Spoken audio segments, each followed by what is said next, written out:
प्रधानमंत्री जी कमजोर साबित हुए हैं, उन पे वृद्धावस्था हावी हो गई। अच्छा, मैं फिर जिम्मेवारी से कहता हूं आपसे, कमजोर प्रधानमंत्री देश को नहीं चाहिए, कमजोर प्रधानमंत्री देश को नहीं चाहिए। सुधांशु जी, बदल दीजिए ऐसे प्रधानमंत्री को। देख रहा है विनोद, जिसके गले पे कोई आदमी खड़ा हो जाए। राहुल गांधी हमारे नेता हैं, चिरयुवा थे और चिरयुवा हैं और चिरयुवा रहेंगे भी।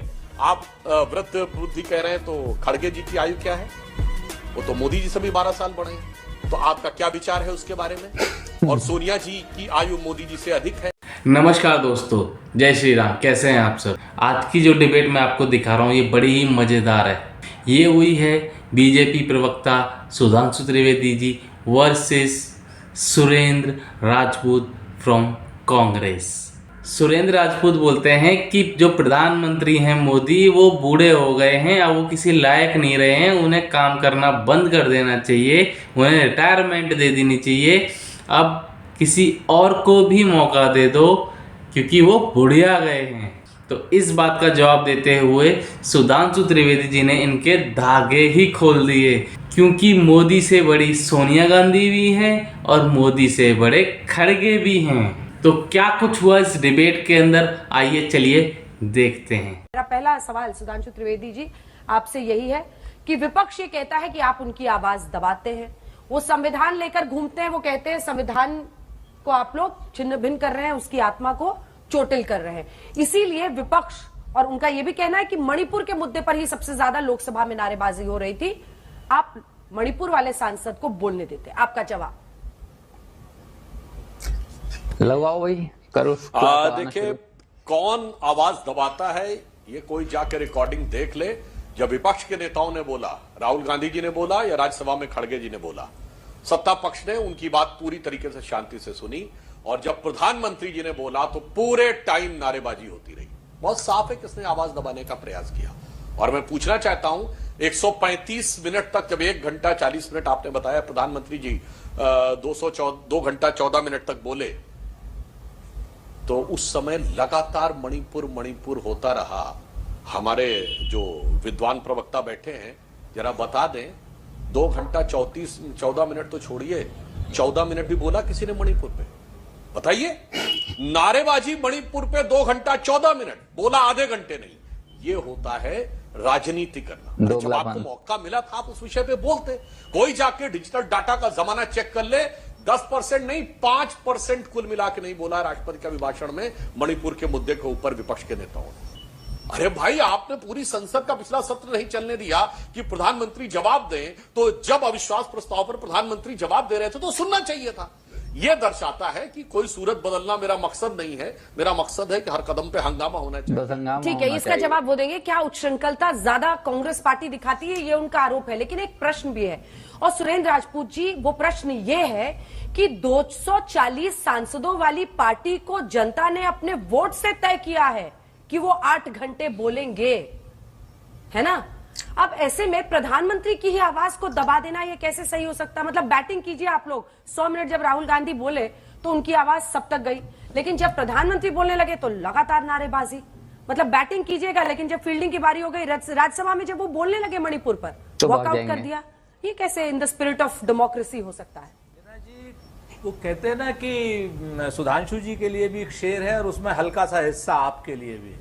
कहते कितने मासूम लग रहे हो, तुम्हें जो जालिम कहे वो झूठा है। वाह, कितने सुधांशु जी बेचारे इंसान है, कितने क्या नाम डर रहे हैं हमसे, कितना जो है प्रधानमंत्री जी का गला घोटा जा रहा है, कितना सब कुछ इन्होंने बताया कि मणिपुर के बारे में ये नहीं हुआ। अभी अच्छा हुआ सुधांशु जी खाली हिंदी में बोले, संस्कृत में, हिब्रू में और अंग्रेजी में नहीं बोले।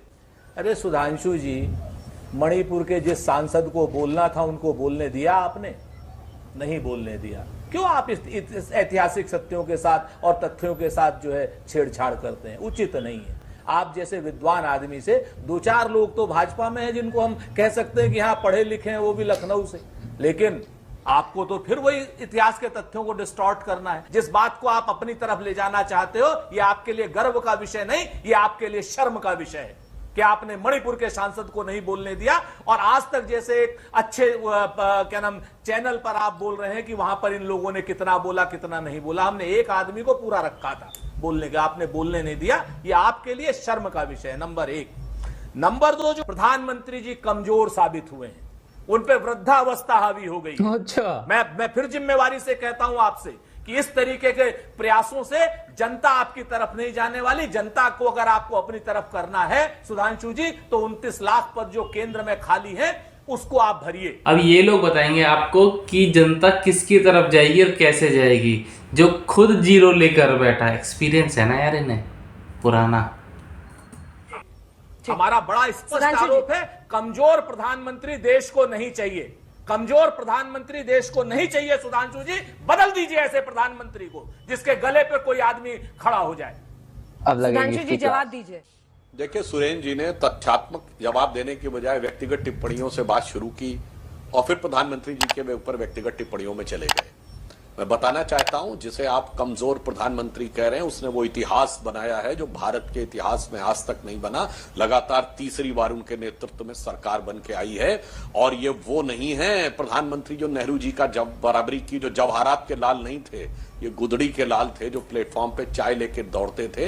इनके मुंह में चांदी का चम्मच नहीं था, इनके हाथ में चाय का प्लेट और चम्मच था। इसलिए ये उस स्थिति में पहुंचे और आपने पूरी कोशिश की उनको डुबाने की। तो सुरेंद्र जी, आपने कहा था, तो मैं भी आप अपने वक्तव्य की शुरुआत एक शेर से करता हूं मोदी जी की तरफ से, कि दरिया का सारा नशा उतरता चला गया, वो मुझको डुबाता रहा और मैं उभरता चला गया, और मंजिल समझ के बैठ गए जिस पे चंद लोग, 44, 52, 99, यहीं तक तो मंजिल है ना। मंजिल समझ के बैठ गए जिस पे चंद लोग, मैं ऐसे कितने ही रास्तों से गुजरता चला। परंतु मैं ये भी बात कहना चाहूंगा पुनः एक बार फिर, मैं इन्होंने प्रधानमंत्री जी पे टिप्पणी की कि उन पे वृद्धावस्था हावी हो गई है। सुनिए, वृद्धावस्था नहीं, राहुल गांधी जी के ऊपर युवावस्था इतनी हावी है कि 55वें वर्ष में प्रवेश करके भी बचपना जा नहीं रहा है, और 55वें वर्ष में प्रवेश करके वो युवा कहला रहे हैं। तो वो भारतीय राजनीति के चिर युवा नेता हैं और चिर व्याकुल नेता हैं। तो मुझे लगता है अवस्था का विषय का प्रश्न आपके लिए ज्यादा बड़ा है, हमारे लिए बड़ा नहीं है। राहुल गांधी अगर चिर युवा हैं तो आपको कोई फर्क नहीं पड़ना। राहुल गांधी हमारे नेता हैं, चिर युवा थे और चिर युवा हैं और चिर युवा रहेंगे भी। लेकिन वृद्धावस्था वाले नेता को, जो वृद्ध बुद्धि नेता है, जिसको हम लोग, अगर आप हमको बाल बुद्धि कहेंगे, तो जो वृद्ध बुद्धि नेता है उससे निजात पाइए। बाल बुद्धि में तो सीखने का हौसला है, लेकिन वृद्ध बुद्धि नहीं सीख सकती। आप वृद्ध बुद्धि कह रहे हैं, तो खड़गे जी की आयु क्या है? वो तो मोदी जी से भी 12 साल बड़े हैं। तो आपका क्या विचार है उसके बारे में? और सोनिया जी की आयु मोदी जी से अधिक है। इसलिए इस प्रकार की नितांत व्यक्तिगत टिप्पणियां करने से बचना चाहिए।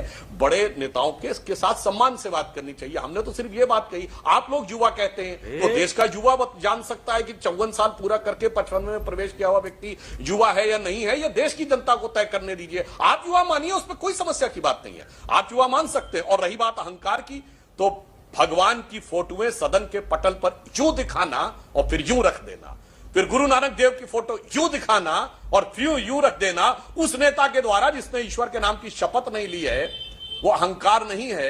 और जब सत्ता थी तो देश की सर्वोच्च संवैधानिक संस्था कैबिनेट के द्वारा पारित प्रस्ताव के बारे में यह कहना कि मैं यूं फाड़ के फेंक देता, यह अहंकार थोड़ी था, ये तो बड़ी विनम्रता। बात तो सही है। तो दोस्तों, आप लोगों को ये वीडियो कैसी लगी कमेंट में ज़रूर बताएं। तब तक के लिए जय हिंद, जय भारत। मिलते हैं नेक्स्ट वीडियो में।